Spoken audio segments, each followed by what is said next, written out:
Welcome. In this video, I'm going to tell you a horror story. I hope you enjoy it. Horror story name: Exit.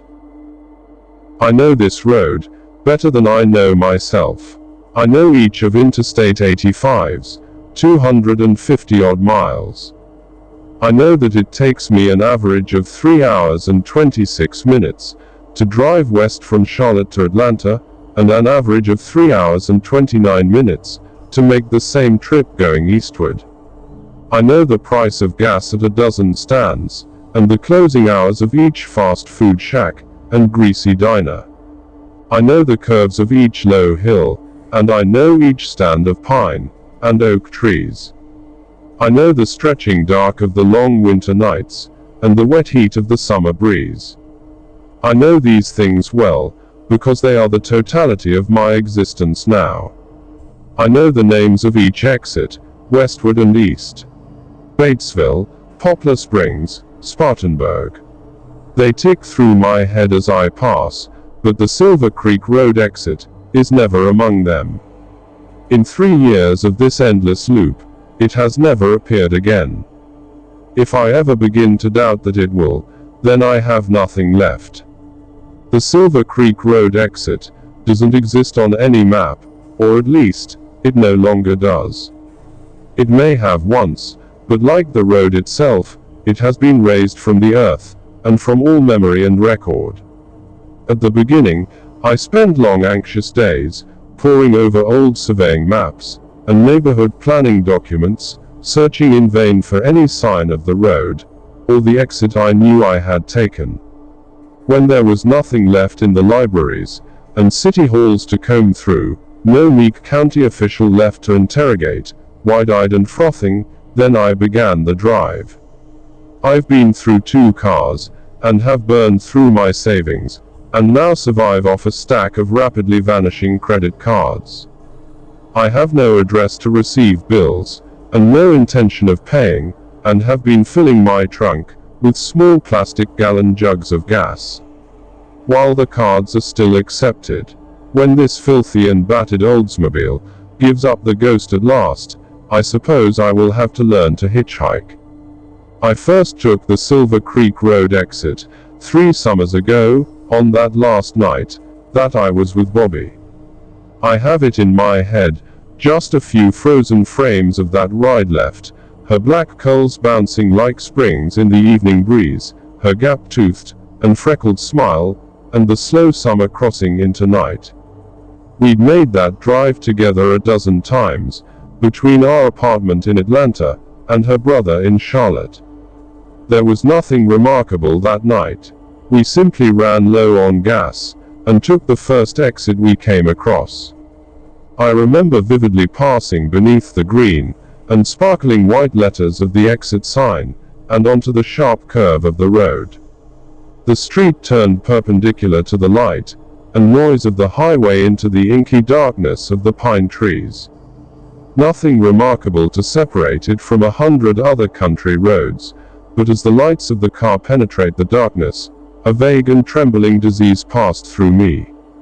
The tall rustling pines seemed black, even under the blue-white of the headlamps, and the road began to rapidly degrade, becoming pocked and uneven, just a few dozen yards in. All the roar and glare from the highway seemed swallowed up behind us, and there were no lights ahead of us for us, as far as we could see. My insides felt tight and knotted, and I turned to Bobby.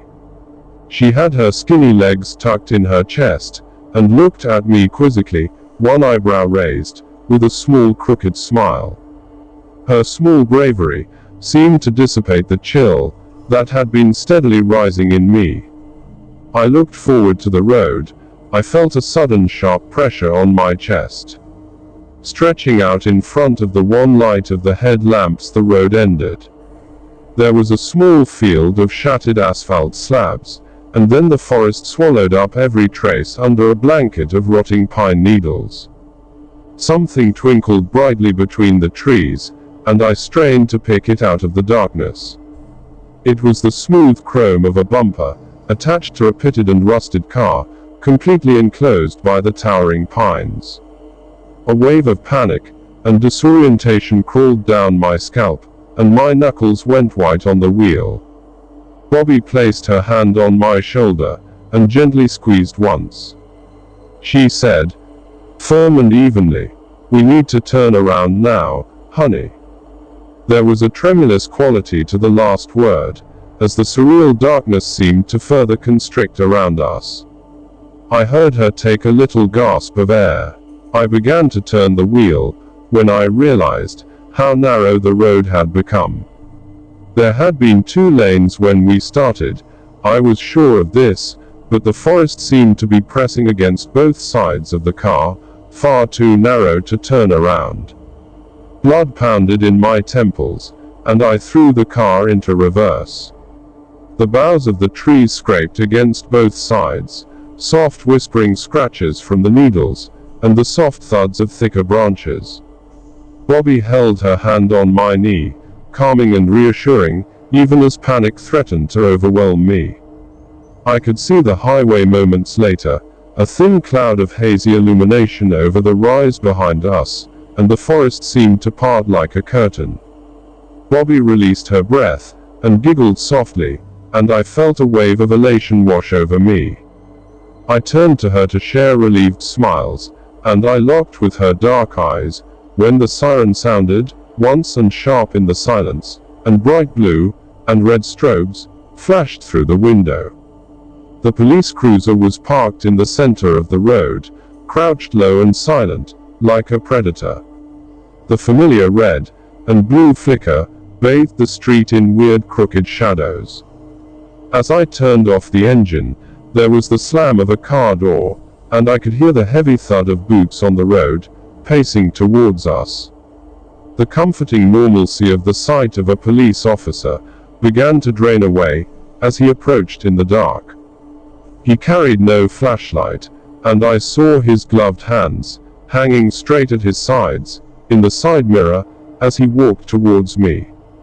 He was dressed in thick winter wear, with his high collar turned up, and his hat pulled low. He approached the window, and as he leaned straight from the waist, to fix his black and beady eyes on mine, I realized just how thin and tall he was. He said, "License and registration." His voice was muffled and thick, with a strange and choked drawl, almost unintelligible, and his lips seemed to move in a manner counter to the shape of his words. The summer night air around him seemed to grow even warmer. There were no sounds, no wind in the pines, no chirp of insects. I was mesmerized by the strangeness of what seemed, for all the world, to be an absurd imitation of a man. For the second time, in as many minutes, I wondered fleetingly if I was dreaming. I could see now that he had no badge, and was simply dressed in unremarkable black clothes.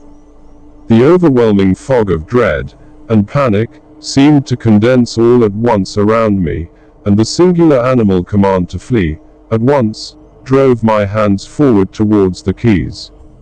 He was quicker. One black-gloved fist slammed into my temple, and a shower of stars exploded over my left eye, and the world tipped sideways.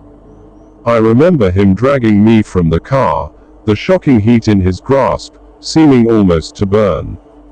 I remember hearing Bobby's screams, and seeing in dizzy glimpses of her brief flight, before being swept into those inhumanely long and slender arms.